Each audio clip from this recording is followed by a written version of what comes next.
Welcome back, everyone, to the C+J Speedway review, coming at you live on a Wednesday night. My name is Chris Burns from the Loki Jabroni Show, and behind me you can see all the wonderfulness of the Loki Jabroni studio right here in Valhalla studio. Across the screen, he changes his face so often I never know it's going to be him. That's Corey Huffnagel, and introduce the lovely young lady that is sitting next to you today. All right, so for all the race fans, I don't know this girl, so her name is Chelsea. So she is, and I'm proud to say this. So she is now a NASCAR fan. I think for like the last 2 weeks, and so her favorite driver, she is Martin Truex Jr. And I can just tell you this, her favorite driver almost won the race on Saturday. But I have one little question for you. How about that race, boys and girls? Oh, my Lord. They should have just renamed it from the Coke Zero Sugar 400 to your bumper is going to be up your butt 400. Yeah. Because tender crashed. It was all out crash test. That's all I can tell you. Did I lose you? Here we go again. No, I got you. You got me. Okay. So, and I'm sure when we go into it, when we look at the finishing order, I'm just looking at our picks. In our picks, we both had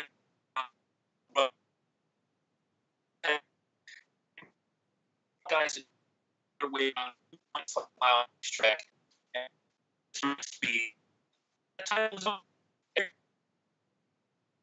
Beyond Erik Jones winning this race was Brad Keselowski's tie after being involved in one of the 300 or 400 wrecks that there were on Saturday night. He is not happy at all. No. Dynamite drop in. That broadcasting school is really paying off for you. So, if there is any big news of the week, one of the stories that I wanted to talk about today was the fact that a lot of young drivers and veteran drivers alike kind of gave the head of the Daytona International Speedway the what for by saying bad things about the youth movement. Here comes Erik Jones coming in and winning this race. What do you think about this going forward? I like the fact that the veteran drivers are behind the young guys. Well, honestly, I think if you look at it, I'd probably say, the expectations for all the young drivers were, a little bit too high. Because, at the start of the season, with Dale Jr. leaving and Tony Stewart and all those other guys that retired a couple of years ago, we have a lot of these young guys that are coming up from, the Xfinity series, the Truck series, and whatever. And a lot of these guys have really big talent. I mean, I look at Erik Jones. I mean, I remember when he was in the Truck series for Kyle Busch. And so let's not forget, this is a kid that beat Kyle Busch in the Snowball Derby a couple of years ago. So then Kyle caught his eye and said, you know what, I'm going to hire him to run on my Truck Series team. Sure enough, wins the Truck Series championship in his first full season. Then he goes to Xfinity, didn't win the championship, but he won a couple of races, almost won the title. And you look at last year, he goes to Furniture Row Racing for 1 year. And then once Matt Kenseth leaves, he steps inside the 20. And I pretty much look at all these young guys that are 26 and under. I mean, yeah, most of them could win races. I mean, they can win championships and whatnot. But I think if you look at it, I really think it's kind of too high. But then yet again, some of these young guys that are in their first and second year, I think they're trying to figure out what it's like racing in the Cup Series. And then once they get it, then you're going to see these guys lead up at the front, lead laps, and then contend for wins. Yeah, and we've talked about it before that I think they're fast-tracking a lot of these guys a little too quickly up through the ranks. Give them 2 years on the Truck Series. Give them 2 years on the Xfinity Series, maybe more if they need it, then move them up. Right. But I understand them trying to capture a very youthful audience in bringing young guys like Byron, like Erik Jones, like Ryan Blaney up quickly. Yes, they have the talent. But, again, the time to find out that you're up there against the heavyweight champion of the world is not the day you strap into that car. Work your way up.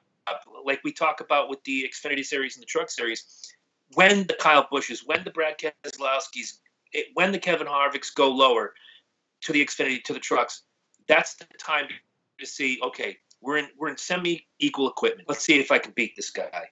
And when you do, you get that confidence. You're not going to get it putting a 20-year-old behind the car of say,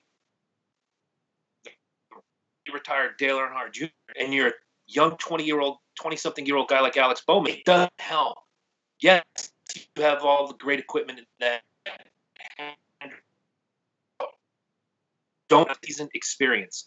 All the guys on the crew, your crew chief, your spotter can be the best in the world. But if you're not confident, if you don't have that thick skin, that mental toughness, you're just going to be another guy running around filling field. And a lot of those guys, unfortunately for them, unfortunately for, we'll talk about it when we get to the Coke Zero Sugar 400, the Benedettos of the world, the Michael McDowells of the world, Chris Buescher, they finished top 10. Should they have been up there? No. Michael McDowell, maybe, because he was running great all night. Yeah. But the younger guys need more seasoning. That's just my opinion. But good on Erik Jones for that win. And now we move on. So the Xfinity Series at Daytona this past Friday was the Coca-Cola 250. And Corey, tell us who won. All right. So in case you guys did or didn't watch the race on Friday night, it was pretty interesting, to say the least. I mean, not the fact that, we had an 18-car wreck, which took out a lot of good guys, including Chase Briscoe, who ended up barrel rolling a couple times. And quite honestly, like, I've never seen a car barrel roll going into turn one. And I think I'd probably say, like, by the angle of the crash, once he hit Tyler Reddick's car, and I guess that's when the car kind of turned over whatsoever. But pretty much there were two big wrecks. I would say, like, one like on lap 83, and then the other one, which was the one at the start of overtime whatsoever. And then you just look at the finish on Friday night. So I guess the race came down between Kyle Larson and Elliott Sadler. So those two guys were battling it out for the win. And from what it looked like, it was going to be a photo finish between Kyle Larson and Elliott Sadler. So as they were coming off of turn 4, here comes Justin Haley coming down on the inside to pull a 3-wide pass for the win. So just when you thought Justin Haley was gonna win the race, in his second start, in the Xfinity Series for GMS Racing, well, next thing you know, NASCAR ends up penalizing him for going below the yellow line, and right away, they gave the win to to Kyle Larson. And look, I pretty much say, like, the rule is, like, a Daytona and Talladega, like, you can't go below the yellow line to advance your position. And if you look at what happened on Friday night, it looked as if Haley was gonna, like, make the 3-wide pass, and he was gonna make a clean pass for the win if he didn't have his tires on the yellow line whatsoever. But then yet again, like, it was kind of a gray area, because if you look at it, he wasn't forced down below the yellow line. I mean, he pretty much, like, moved down to the bottom because he was thinking, he's like, oh man, I really have to, because I really have to, like, move down just a little bit.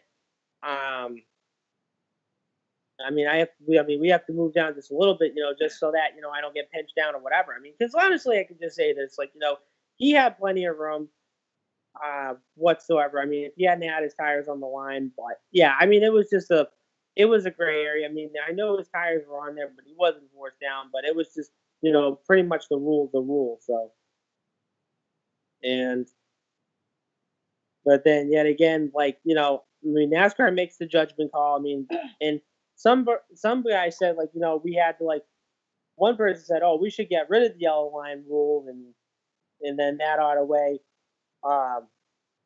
So then that ought to weigh, it'd be real racing again. So then next thing you know is like, oh, we shouldn't get rid of the yellow line because, then it's going to be topsy-turvy and all that stuff.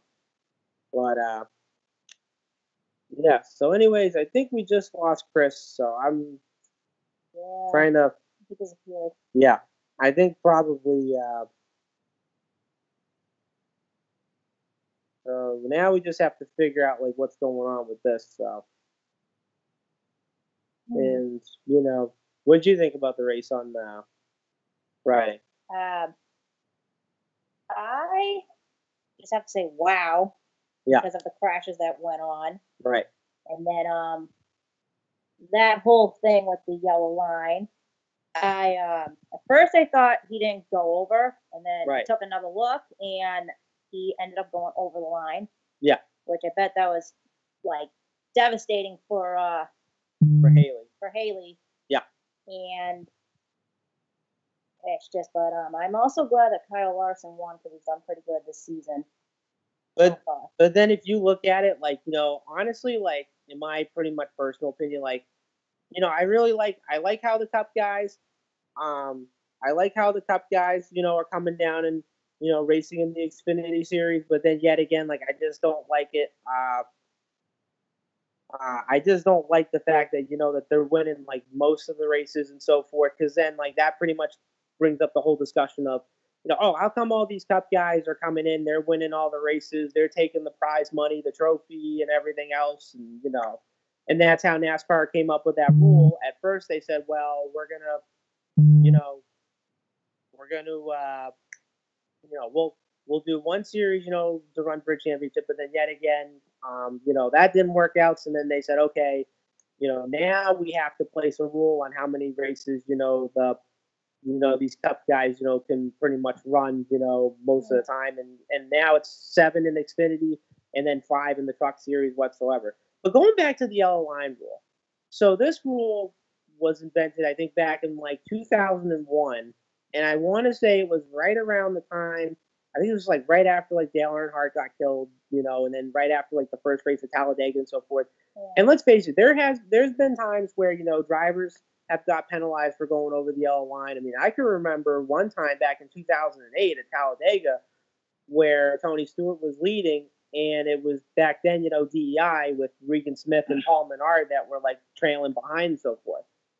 And what happened was once they were coming off of turn 4, you know, Regan pulled a move down on the inside, and, you know, next thing you know, he was like right below the yellow line, and he was right below the yellow line, and then next thing you know, came across the track and won the race. So then next thing you know, they gave the win to Tony Stewart because, you know, Smith went below the yellow line to advance his position, and right in his interview, he said, "Oh, if you're forced below the yellow line, then you're the winner of the race." Well, that, you know, that doesn't really work that way, because even if you're forced below the yellow line or if you go below the yellow line to advance your position, you're pretty much penalized anyway, you know, because you went down below the line and advanced your position and so forth. I mean, I look at the replay so many times on Friday night, and, you know, quite frankly, his tires were on the line, but he wasn't below the yellow line. But then yet again, you know, NASCAR came up with that judgment call and said, okay, his tires were on the yellow line. We have to penalize him because, you know, that was like literally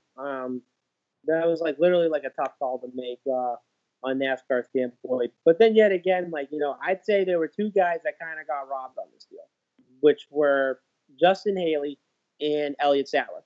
Because it looked as if, you know, Sadler was going to win the race, and if he would have had like enough like push, like, you know, to push Larson up the track, he could have won by like a split second.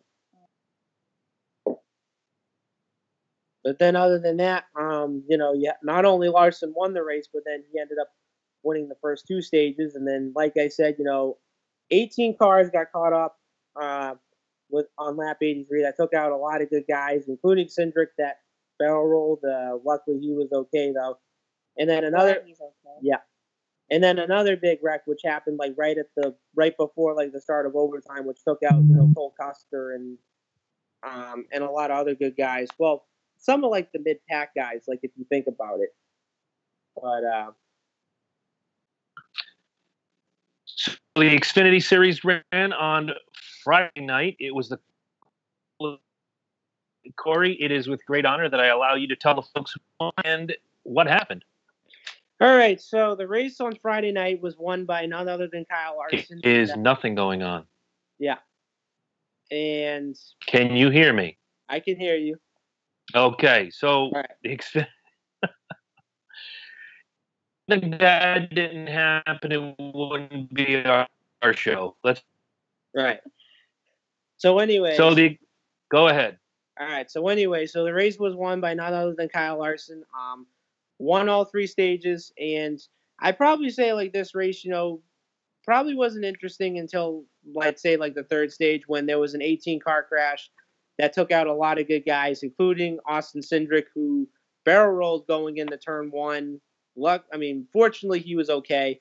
But I had to say, going back to the race on Friday night, the closing laps of that race, it looked as if it was going to come down between Elliott Sadler and Kyle Larson in a photo finish because those guys were literally neck and neck about to come to the start-finish line.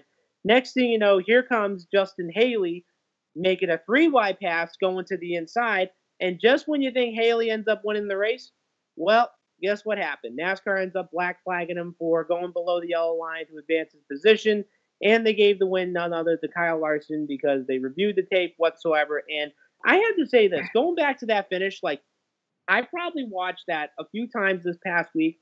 And I said, Haley could have made a clean pass going on to the inside if he hadn't had his tires on the line. But what I was thinking is, okay, he probably thought, okay, somebody was going to pinch me down, so I might as well have to go down just to see if those guys might hold me down or not. And turns out he didn't even know he was on the yellow line whatsoever. And it looked as if it was going to be a clean pass, but then yet again, NASCAR made that judgment decision and they said, okay, you went below the line to advance and, we're going to penalize you and give the win to Larson. But yeah, pretty much the rule is the rule, and that's how it goes at Daytona and Talladega. I certainly don't disagree, but at the same time, in watching that replay over and over and over again in the last few days, in my opinion, and again, I don't work for NASCAR, I'm just a guy on a couch drinking a beer and watching a race. Haley had already made the pass. Yeah. Did he clear the car? No, not really, but he made the pass. He's established position. Right. If the rule is you have to clear the car, then they're right. If the rule is establishing position, you are technically scored in first once have more than that much of your car is ahead. Those photo finishers are no joke. There's a picture behind me showing Kevin Harvick and Mark Martin doing the same thing, but they were above the yellow line. That was the 2007 Daytona 500. Yeah. But see, it's funny that we're in Daytona now. Haley had the lead. I don't think he went below the yellow line to advance his position. But again, the rule's the rule. And they want to call it, they better be straight across the board every single time because fans are going to be watching this like a hawk now. Right. And then yet again, I can remember going back to 2008 when at Talladega when Tony Stewart was leading and right behind him were the two DEI cars, which was way back when, of Regan Smith and Paul Menard.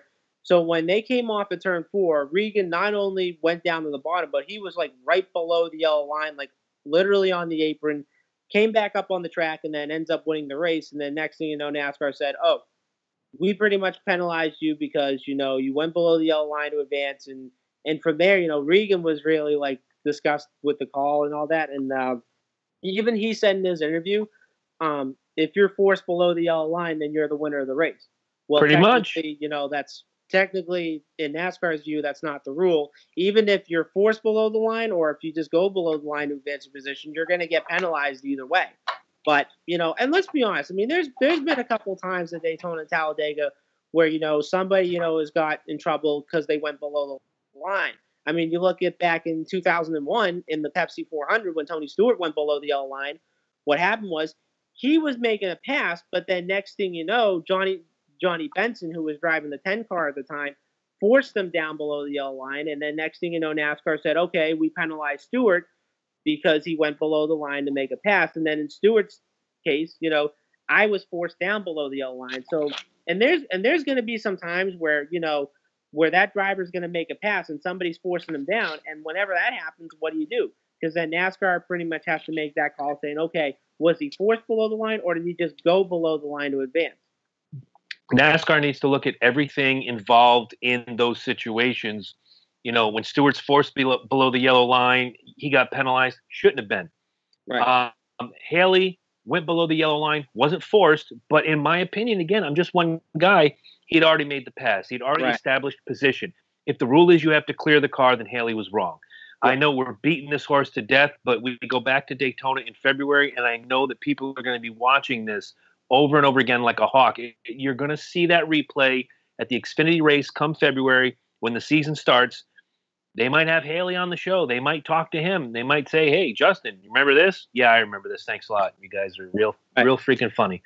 So, in my opinion, Haley should have won that race. It should have been his, but rules are rules, man. Congratulations, Kyle Larson. Well, don't forget the trucks are going to Talladega, and they're going to be talking to him about that. And let's not forget, when the trucks raced at Daytona back in February, Haley almost won the race, and he finished second behind his teammate Johnny Sauter. So I was kind of thinking to myself, if Haley's a really good super speedway racer, there's pretty much a chance, he could win the race at Talladega in October, because he ran pretty well at Daytona in February. And I just look at this kid, he already won at Gateway a couple of weeks ago, and I really think this could be, a dark horse team for the 24 truck in September. Sure, absolutely, no question about it. But let's get to the finishing order, happies and sads, and our first terrible set of picks. All right, so we have Kyle Larson winning the race. We had Elliott Sadler second, Christopher Bell third, Ryan Blaney fourth. Kaz Gralla ends up coming home in the top five. Shane Lee comes home sixth, Timmy Hill seventh, Daniel Hemrick eighth, Justin Allgaier ninth, and Ross Chastain in the top 10. Other notables, you have Michael Annett 11th, you have Brandon Jones 12th, you have Ryan Truex 13th, Chad Fincham 14th. Justin Haley, who got penalized, was sent to the last car on the lead lap and 18th. Then you have Matt Tipton 20th, you have Ray Black Jr. in 22nd. And then pretty much going to the guys that got caught up in the big wreck, you have Jeff Green, Josh Williams, Cole Custer, Ryan Reed, Ryan Sieg, Garrett Smithley, Brandon Hightower, Tyler Reddick, Joey Gase, Austin Cindric, Jeremy Clements, David Starr, BJ McLeod, Blake Jones, Caesar Barrichello, and pretty much the guy that started on the pole, who ended up dropping out of the race early because of an overheating problem, was Ryan Preece. Well, I guess I should start the parade. My sad is obviously Ryan Preece. You got a car that was good enough to take the pole. Everything looked great until he had the mechanical issue, and unfortunately, that was the end of his day. Every time I watch Ryan Preece race, he does better than the last time. Yeah. This time, unfortunately, not so much. He didn't fail. The equipment failed, so that's why he's getting my sad face today. I'm going to give my happy to Kaz Gralla. Fantastic run for him this weekend. Did he have what it takes? Obviously not. Could he have had a top 3 car? I don't think so. But to fight for that finish that he had, I'll give him the happy this week. Yeah, my happy is going to be the same thing as well, Kaz Gralla. I mean, just look at the little team that could to come home in the top 5. I mean, I was really happy for Fury Race Cars, and I'm really expecting a lot more out of this team this year, and hopefully, they can have some really good runs this season. My sad would definitely have to go to Justin Haley, because yet again, could have won the race if he hadn't have gone below the yellow line. I mean, let's be honest. I mean, he would have made a clean 3 wide pass, no doubt. But he was kind of worried that he was going to get forced down below the line, so he had to move down just in case. And then he pretty much got robbed on that deal. Absolutely. So now we go to one of our worst weeks ever. Yeah. And I will start with Corey. Corey took as his lock Elliott Sadler. Elliott Sadler came home with a second place finish. Mm-hmm. As his sleeper, he took Ryan Preece.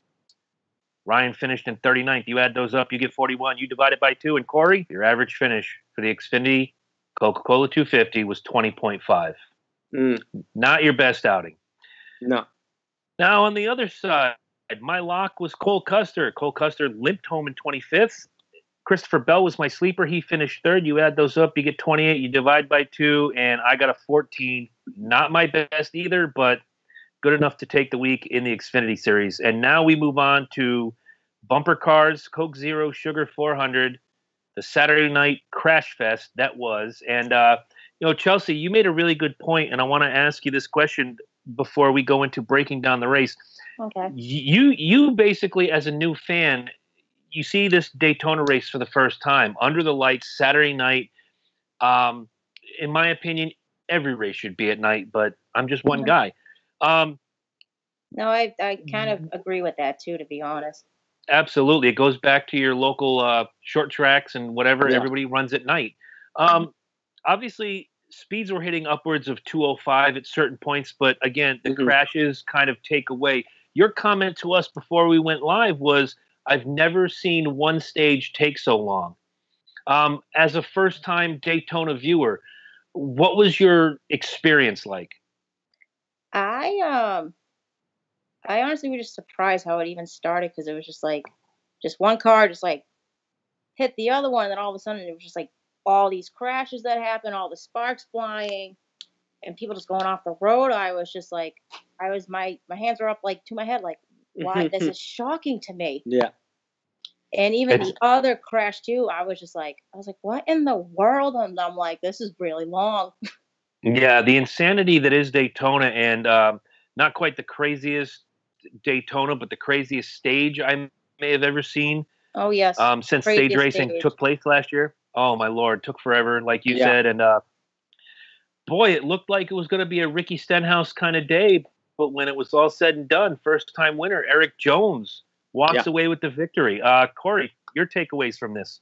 I'd probably say, like, this race on Saturday night, I mean, it looked as if it was going to be an opportunity race for Ricky Stenhouse Jr. Because let's be honest, you know, the Roush Fenway guys have not been doing that great all year. And whenever they have their success, it's always at the super speedways at Daytona and Talladega. But you go back to the race on Saturday night, I have to, like, talk about, you know, in the second stage where, you know, you had the 25-car wreck, which took out a lot of great guys like, you know, Austin Dillon, Brad Keselowski, Denny Hamlin, Blaney, Logano, Kurt Busch, Larson, everybody else, and so on. And I mean, you go to the second stage, and what I kind of noticed was there was a lot of blocking going on, you know. And the one point where, you know, Byron was leading, he was trying to go on the high side, the low side, like to like try and stop that run.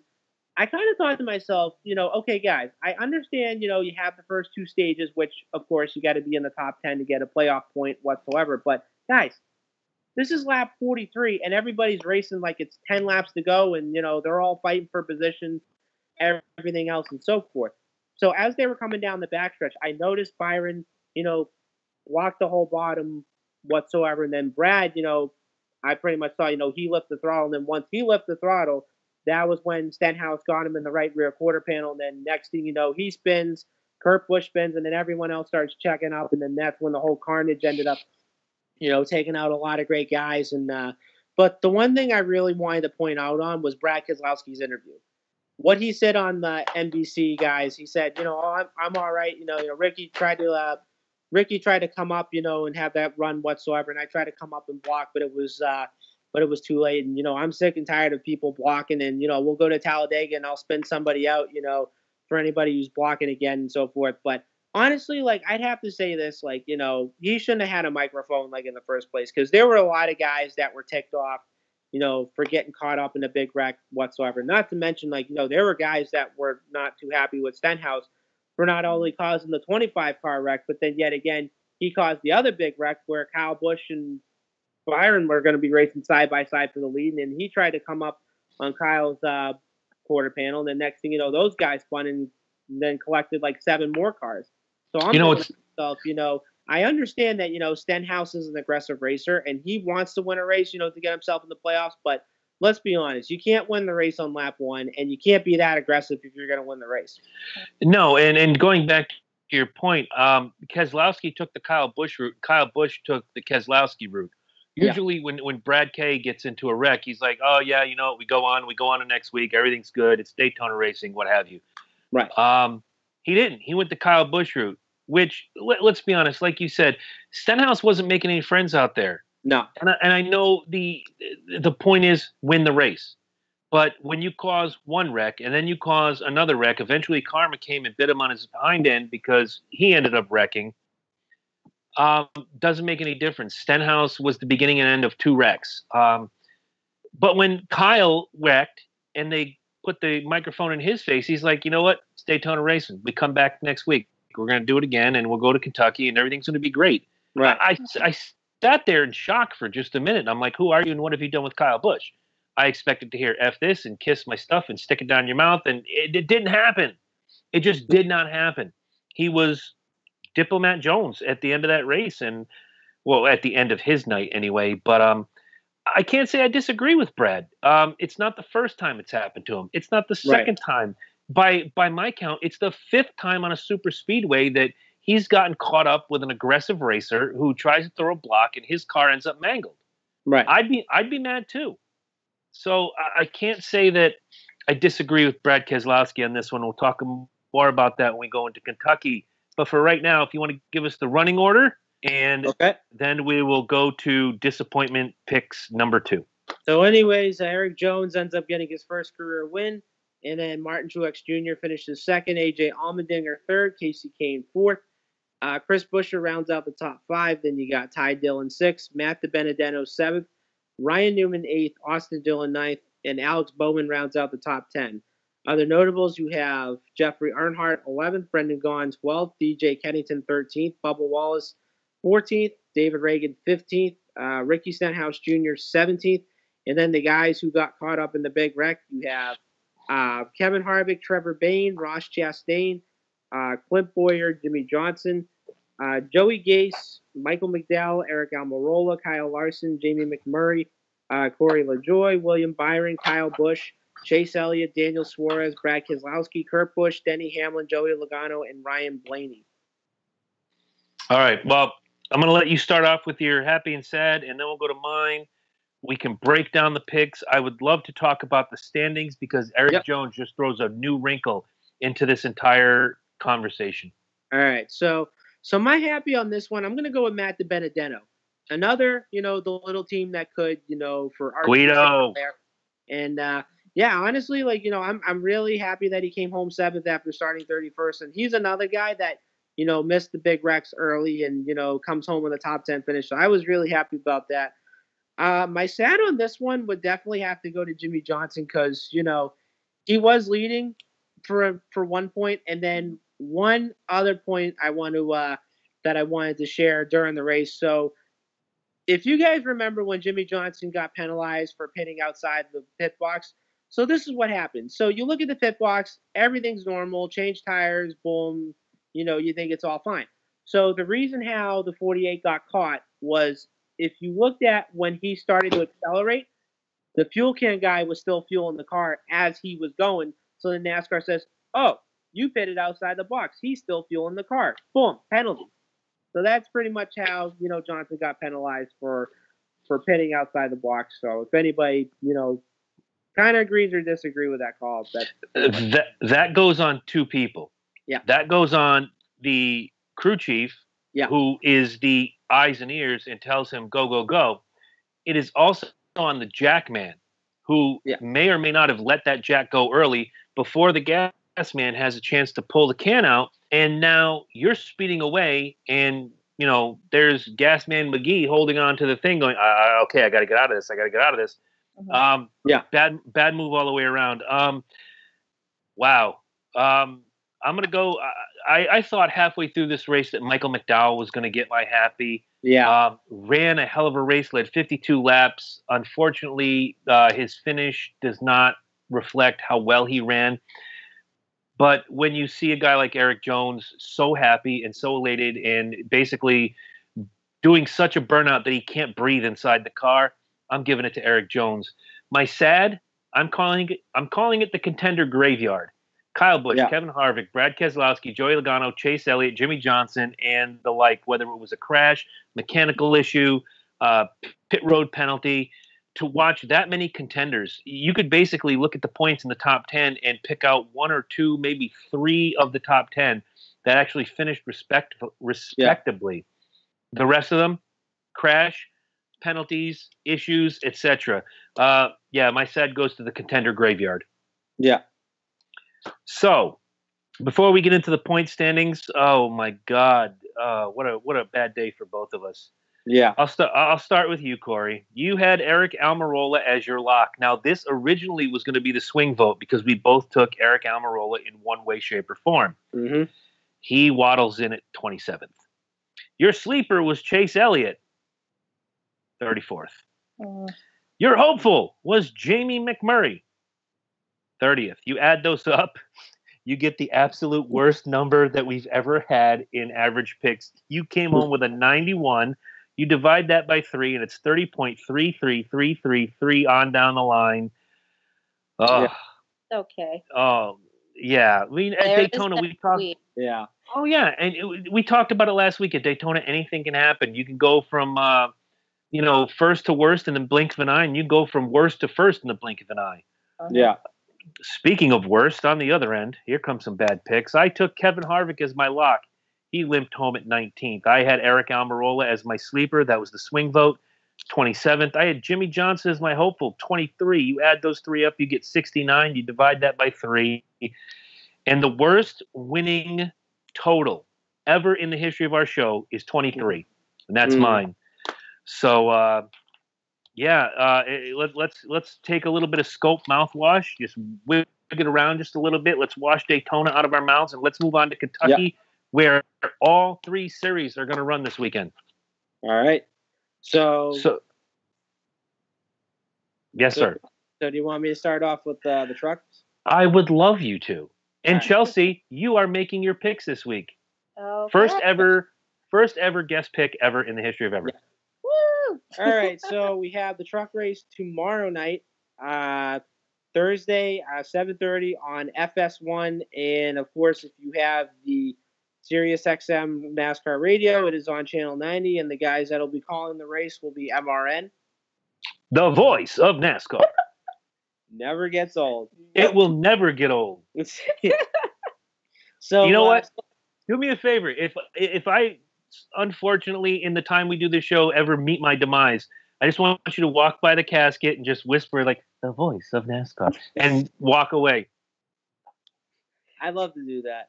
But, so anyways, going to the entry list, we have some notables. Cody Coughlin, Todd Gilliland, John Hunter Nemechek will be in the 8 truck this week. Myatt Snyder, Brett Moffitt, Chris Eggleston, Noah Gregson, Johnny Sauter, Austin Wayne Self, Justin Haley, Dalton Sargent, Ben Rhodes. Brandon Jones is going to be in the 51. Stuart Friesen, Bo Lemastis, Parker Kligerman will be in the 75. Joe Nemechek, Matt Crafton, and Grant Enfinger. All right. Well, having heard that entry list, and I did my homework early this week. Usually with the trucks, I wing it because I'm never home to see the trucks, man. I work late Friday night. So I'm going to go real quick. My lock is Noah Gregson. He's the hottest thing on 4 wheels right now. My opinion, he's on that second tier of championship contenders. Yeah. My sleeper is going to go to a guy that has a lot to prove, especially after this past week. Justin Haley is my sleeper. All right. So my lock this week, so I was kind of thinking this over, and I know the last time the trucks were racing on a mile and a half was Chicago, and which was won by Brett Moffitt. So my lock this week, I'm going to go with the 16 of Moffitt. We're on another mile and a half.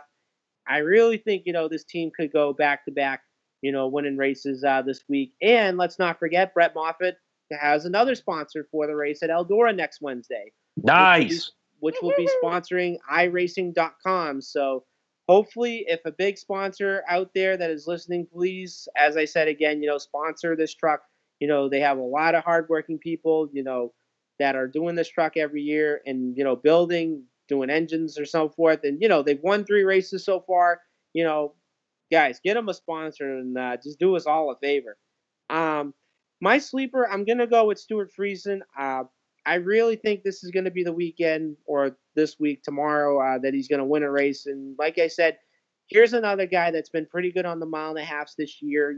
He came close to winning at Texas last month. So I really think, this 52 truck can pull it off. All right. And now we go to the beautiful and talented Miss Chelsea. And it is time for you to pick your lock and your, stop. You know what? It's a show. I will listen. On the podcast, we had a stand-up comedian. He's the host of 2 spectacular podcasts. If you've never listened to Crime and Sports or Small Town Murder, find them. Jimmy Wisman. And I gave him a great intro because I'm a former radio guy. And he says, "Oh, I should hire you. You should do all my intros."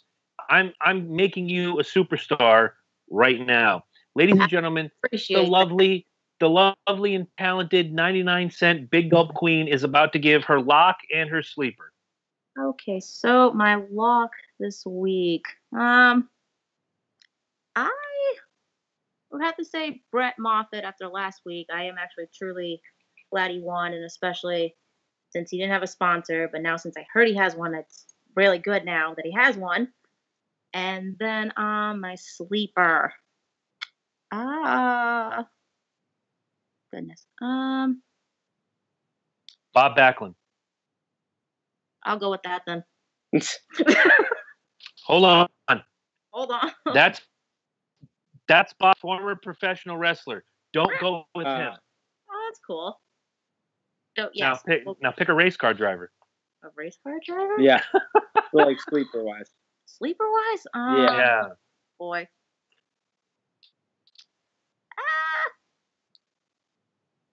I guess I'll go with Justin Haley. Justin Haley. Okay, so we have Haley on 2 lists. We have Moffitt on 2 lists. Basically, the swing vote is going to go down between Noah Gragson and Stuart Friesen.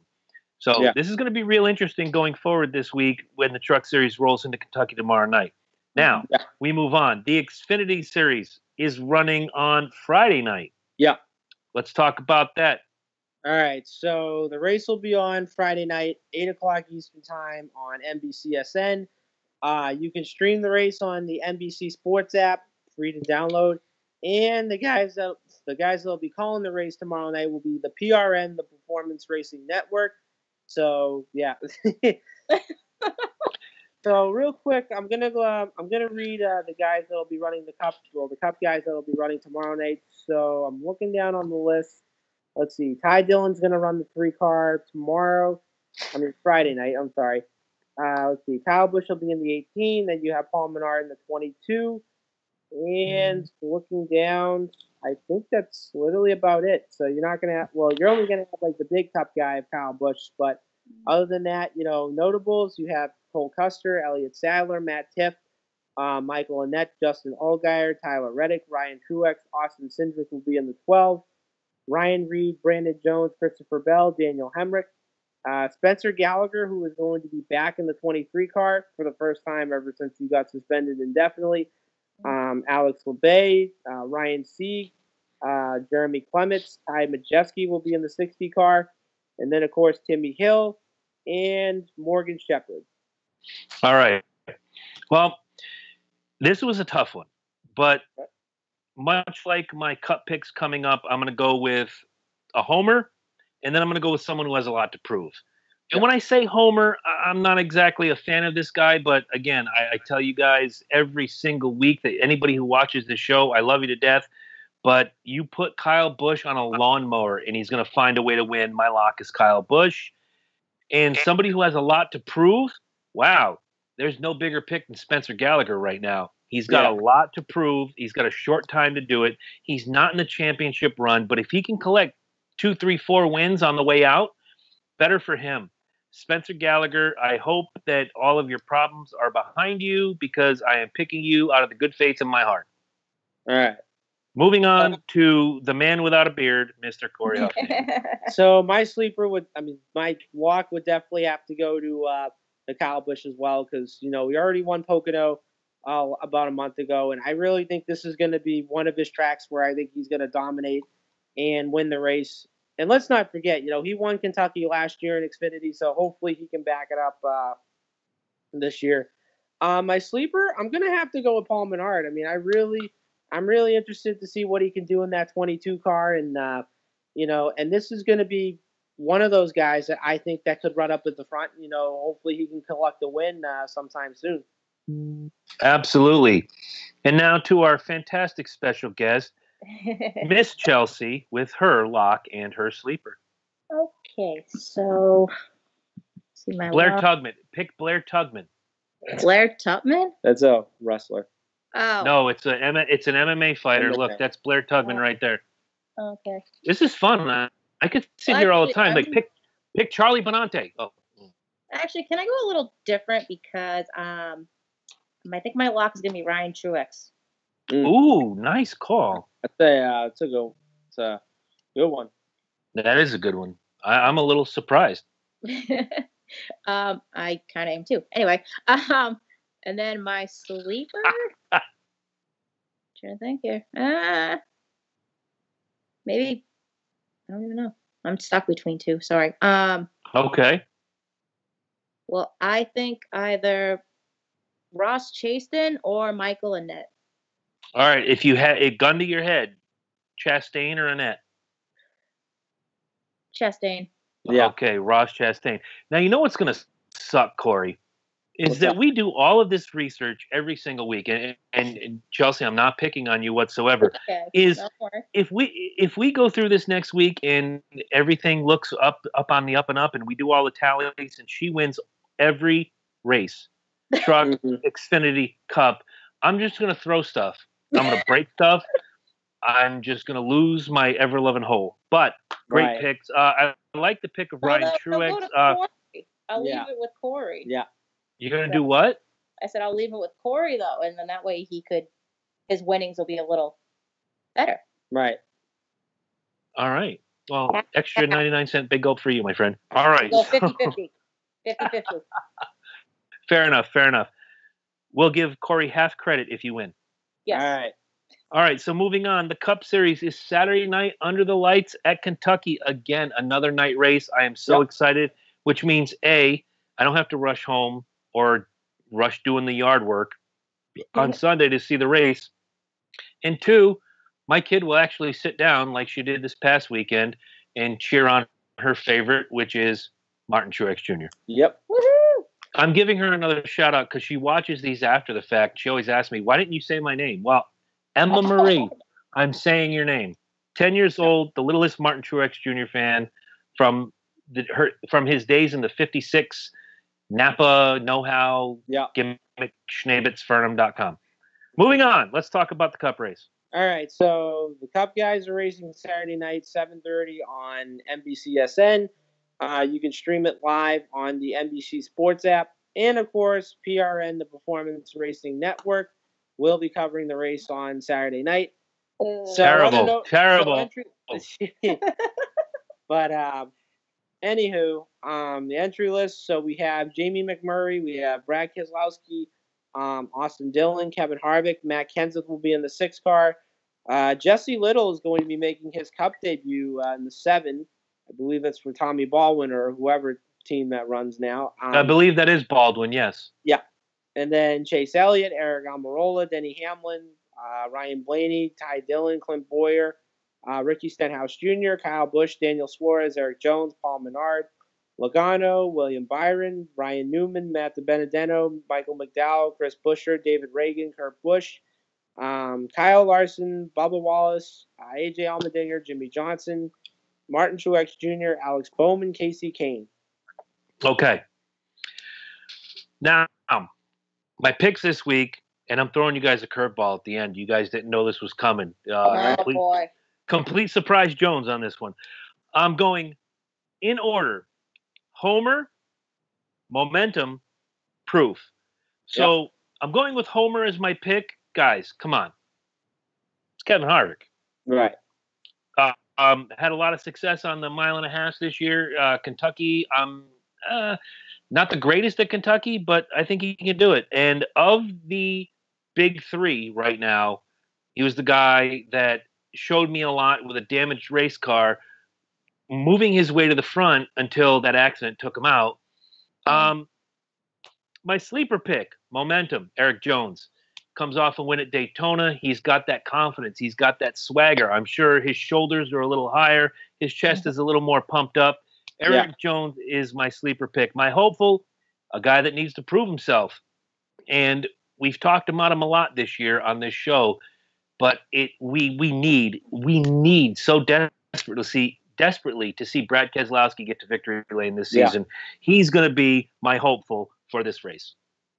All right, so my lock on this one, it's going to be definitely none other than Kyle Busch, because the last time we were on the 1.5 miles was Chicago, and you just look at it like, the 1.5 miles were either won this year by Harvick or Kyle Busch, and I just look at, both of those guys this year. I said, okay, they've run pretty good, but I probably say out of those two right now, I really think Kyle Busch has pretty much over the edge over Harvick, because he already won the first 2.5-mile races this year, and then Kyle comes in, he wins the next 2.5 miles, during the season. And, you look at what happened at Chicago a few weeks ago, pretty much held off a hard-charging Kyle Larson right at the end, and he can pretty much prove that, even without getting hit or getting spun out or whatever it is, he can still manage to drive a race car, like, no question about it.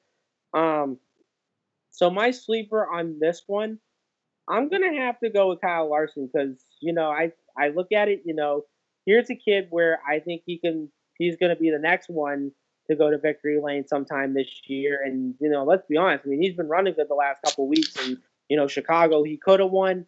But then yet again, like, this kid's got the talent. I mean, he won 4 races last year, before going into the playoffs, and hasn't even rung the bell just yet. My hopeful is I'm going to have to say Brad Keselowski on this one too, because here's another guy that's yet to win a race. And, and I really think he's going to be a one that could be a factor on Saturday night as well. All right. Well, Miss Chelsea, it is your turn.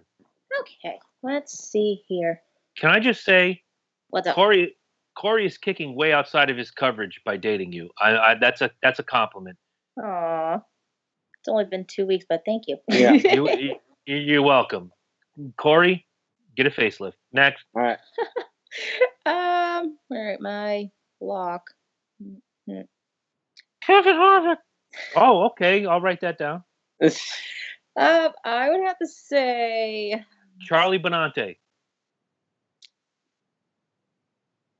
I'll go with Stenhouse Jr. Stenhouse Jr. Stenhouse, I'm sorry. Stenhouse. Wow. Curveball, folks. Yeah, talk about curveball. Well, let's not forget, Matt Kenseth's in the race on Saturday, so he'll be. Hopefully, he can share. Hopefully, he can share Matt. He can share Ricky some information. We'll see. Well, we're about to find out about more curveballs in a minute, but continuing on. My lock. Let's see here. Why are there so many? Anyway, interesting. I'll go with Denny Hamlin. Hamlin, nice choice. That's my stepdaughter's favorite. Oh, very nice. And then my hopeful. Well,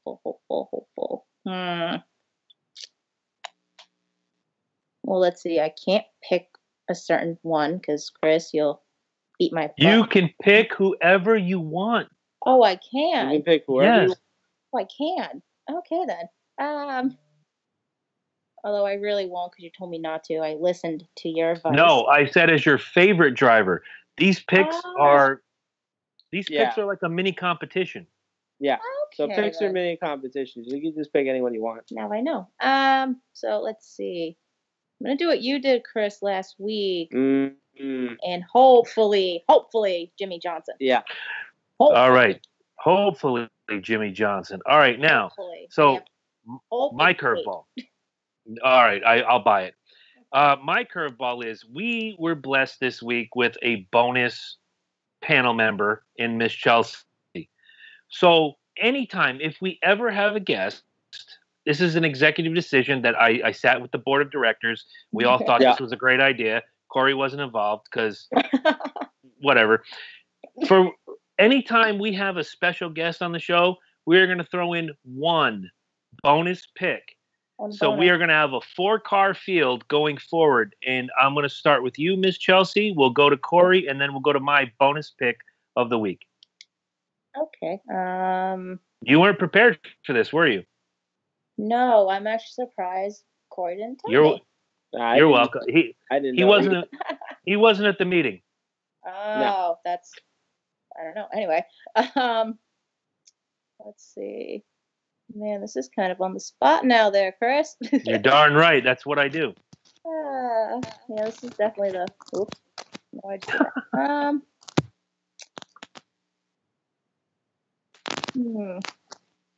Yeah, this is hard. I'll go with Jesse Little. Jesse Little.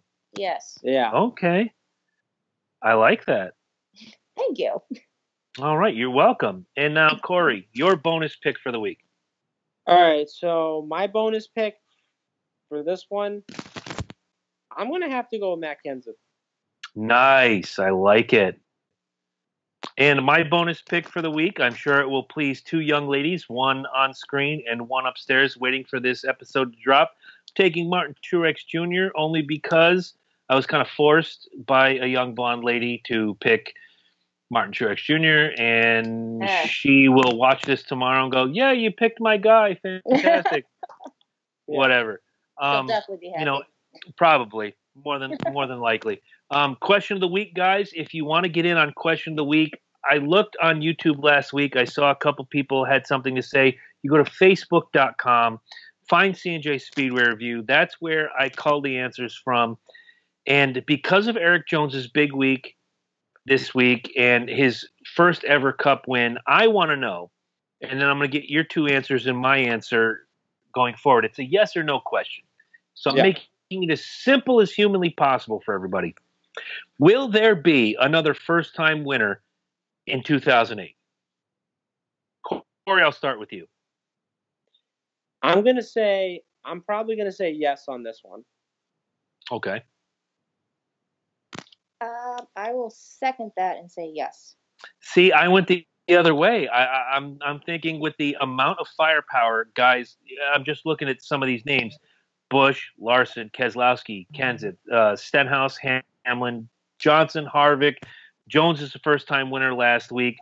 Truex, Logano, just the list goes on and on. You're going to have to do some really great maneuvering to beat these guys. Erik Jones was running great. Yeah. Despite these accidents. So, in my opinion, he wasn't a lucky winner. He just happened to be at the right place, the right time when all these wrecks happened.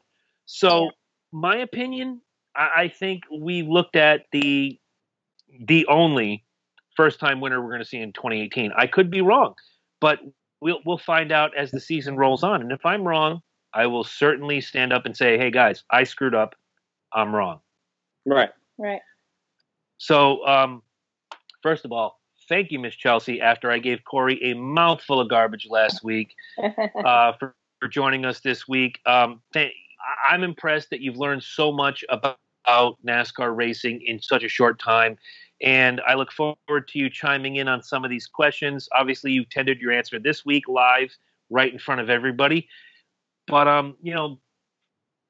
thank you. Thank you for being here. It was really cool to have a third member of the panel. Well, thank you for having me, Chris. No problem. And Corey, yes. Now, Corey, is there anything you want to pimp, promote, or otherwise shill before we end? All right. So, anyways, keep following the C&J Speedway Review. We are on Facebook. Also, Twitter, we are at CJ_Speedway. And then, of course, Instagram, we are at CJ Speedway. And let's see. So I want to give a shout out to what's your friend's name? Oh yeah, sorry.